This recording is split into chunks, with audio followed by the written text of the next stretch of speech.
Good morning, or depending on when you're watching this, good afternoon, good evening, or good night. My name's Ross, and as always told, out of ARLEUS Radio. So today, we are continuing our look at Pokemon and every card they've ever had by having a little bit of a look at Spiritomb. Spiritomb had a slow start, ladies and gentlemen, but Spiritomb has become one of those Pokemon that is always super good and always super interesting. So let's have a gander, shall we? The first Spiritomb we got was in Legends Awakened back in August 2008, and like I said, it just wasn't a particularly great start. Now, the ability was interesting enough. Once during your turn, when you put Spiritomb from your hand onto your bench, you may put one damage counter on all Pokemon that already have damage counters on them, both yours and your opponent's. Now, the attack was move one damage counter from one of your Pokemon to one of your opponents. That was just a little bit rubbish. And frankly, it was fine.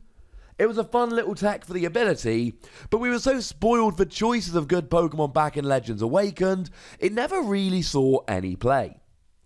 And then we got Spiritomb C. This is the only card we've ever had for Spiritomb that was even slightly non-standard. There's never been a promo Spiritomb. It's never had an EX or a GX or any of that. The closest we ever got was Spiritomb C, an SP Pokemon, which meant it could use all of those fancy tricks like energy gain and poker turn and all that good stuff. Problem was, there were an awful lot of Pokemon that could use that stuff as well. What it did, for one colorless energy, choose one of your opponent's Pokemon, you do 10 damage to that Pokemon. Very underwhelming. And then Psychic Colorless, 20 damage, and it stops retreat. Stopping retreat could be fun, but honestly, this was an incredibly underwhelming Pokemon that essentially saw no play whatsoever. But then, we ended up getting the one from ARLEUS in November 2009. And this one was not just the best Spiritomb we've ever had. This was one of the best Pokemon we've had pretty much ever. It's phenomenal. Like, over-the-top phenomenal. The ability was Item Lock. Now, it was called Trainer Lock back then, but that's when items were called trainers. And it stopped both players playing item cards. It was crazy good. Absolutely crazy good. What you would do is you would play it with Vileplume. How, I hear you asking, are you going to get Vileplume out because you can't use Rare Candy either? Vileplume was Item Lock, obviously. Well, the attack for 0 energy, you got to evolve one of your bench Pokemon. So, of course, you would put an Oddish down, and then the attack would evolve it into Gloom. And then next turn, Gloom was sitting there ready to evolve because Gloom was out at the beginning of your turn, and it made getting stage 2s like Vileplume out very, very quick and very, very easy. It was a frankly ridiculous Pokemon that was used in a whole bunch of decks. The best use for it was Vileplume, but it was far from the only use, ladies and gentlemen. This was a really fantastically, phenomenally great, over-the-top good card that saw an awful lot of play. Not the last good Spiritomb, but I think fair to say the best Spiritomb. Then we got one in Triumphant in November 2010, and this one was back to being a bit rubbish. Yeah.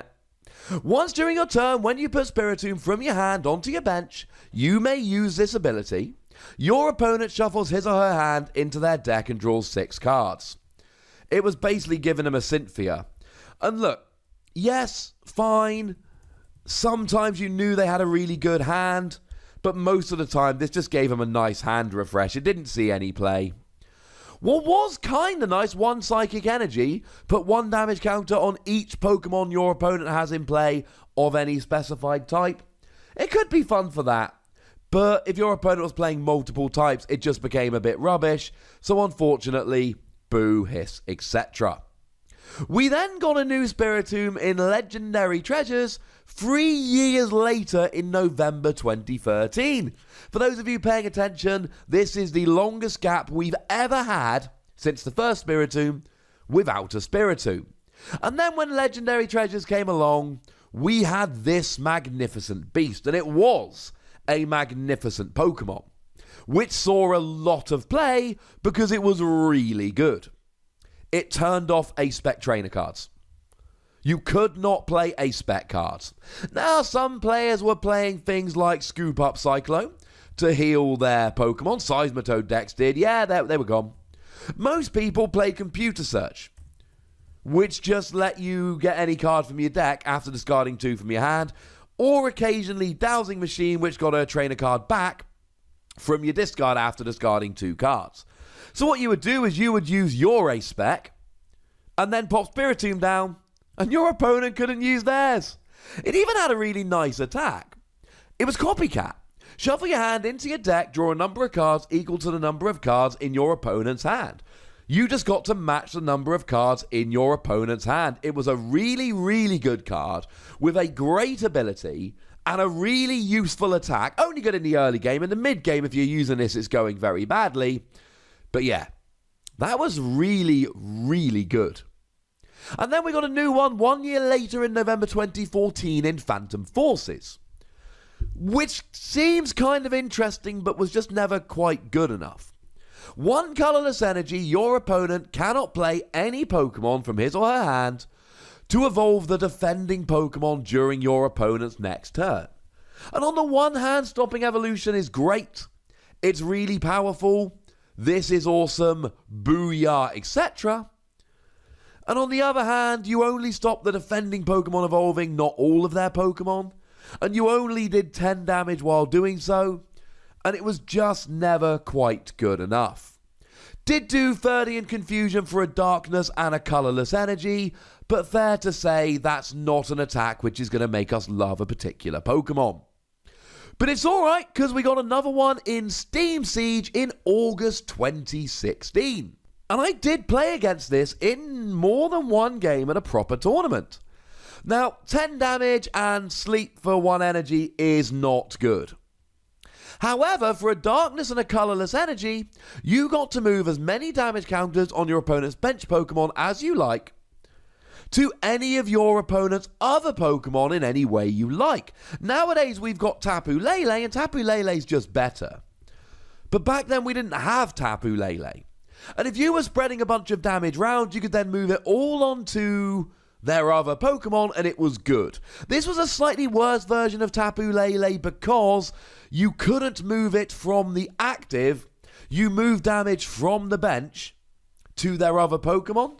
You couldn't move it from the active. But other than that, this was a really nice card. I saw a bunch of people play this in a few little spreading decks, and it was quite fun.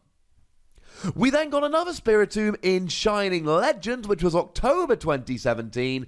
Doesn't fit the usual February, May, August, November, because this was a weird little mini set that came out around everything else. And it was alright. Saw a little bit of hype. I did see a couple people trying to play it. The ability stopped your opponent retreating, which was kind of good. And then the attack for a darkness, colorless energy, put 3 damage counters on your opponent's Pokemon in any way that you like. It's alright. It was quite nice to get something in the active, keep it in the active, playing something like a Guzma, and then while they're stuck in the active, you just start spreading a whole bunch of damage around. It was fun, and I did see it seeing play, but ultimately, firstly, you had Guzma as a switch, like everybody did, and secondly, it just wasn't quite enough damage, and that was, forgive the pun, a little bit damaging. We then got one in February 2018, which you might notice was not very long after at all. Yeah, it's another one of these that looks really interesting, but was just never quite good enough. 1 colorless energy, put 2 supporter cards from your discard pile into your hand.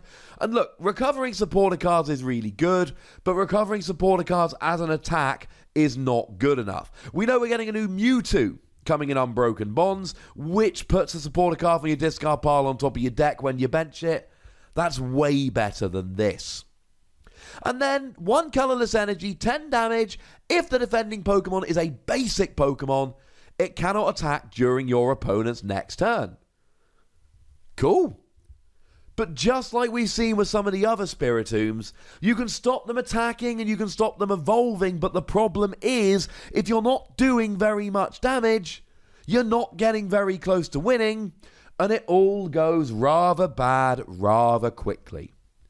Good news is we just got a new Spiritomb in Team Up in February 2019. Literally just got a new Spiritomb. And it's not too bad. 1 colourless energy, 20, nobody cares. But 1 colourless energy, search your deck for 4 Pokemon and discard them. That's quite nice.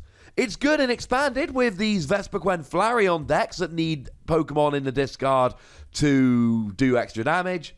And in Team Up, we got a Zoroark that also does more damage for each Pokemon in your discard pile. And we're getting a Persian GX that does extra damage for each Pokemon in your discard pile. And actually, yeah, in those kind of decks, this Spiritomb's kind of fun. And the cool thing is, we're actually getting a Spiritomb in our next set, Unbroken Bonds. 2 sets in a row. And what's really kind of super weird, that hasn't happened since 2009 when we got 1 in Supreme Victors and 1 in ARLEUS. So, is it any good? Yes, it actually really is. Just a day or 2 ago, I showed you a new deck with Spiritomb Stunfisk. That is what convinced me to go and do this video, incidentally. I'll pop a link to that video in the description. But essentially, the ability lets you put 1 damage counter on this Pokemon. Really good for Stunfisk that does 30 damage for each Pokemon you've got with damage on. Really good to put yourself behind on prizes so you can start using stuff like Counter Catcher. Or really good for the attack, which says this attack does 30 more damage for each damage counter on this Pokemon. So if you've got 5 damage counters on Spiritomb, you're doing 160 damage for a single darkness energy. Tell me that doesn't sound good. Because as far as I'm concerned, ladies and gentlemen, that sounds pretty gosh darn good. I like that very much indeed. So Spiritomb's a weird one. We've had some bad Spiritomb. And we've had some Spiritomb that look good but were ultimately underwhelming. But then we had the one from ARLEUS that was flat out phenomenal. And we had the one from Legendary Treasures, which was great. And we've got the new one coming in Unbroken Bonds that looks pretty gosh darned awesome as well. And actually, yeah, the one thing we can say about Spiritomb, they're almost never bland. Sometimes they're not amazing, but they're always interesting. And that, to me, makes Spiritomb a rather interesting Pokemon. But ladies and gentlemen, I would like to know your memories of Spiritomb. What's your favourite Spiritomb? When have you played them in tournaments? Tell me your Spiritomb stories. Go nuts in the comment section, but please do remember the rule. Be nice, would ya? And then make sure you like this video, subscribe to this channel, follow me on Twitter at TheWassy, and Twitch for some live action at twitch.tv/PTCGRadio. If you want to support the channel, get some bonus podcasts and all of that, head on over to patreon.com/PTCGRadio, where you can do exactly that. And please do make sure you're checking out youtube.com/WassyPlays, where we talk about other games and have a lot of fun doing so. But by far the most important thing, as always, look after yourselves till next time. Thank you very much for watching. My name's Ross, and you've been watching PTCG Radio.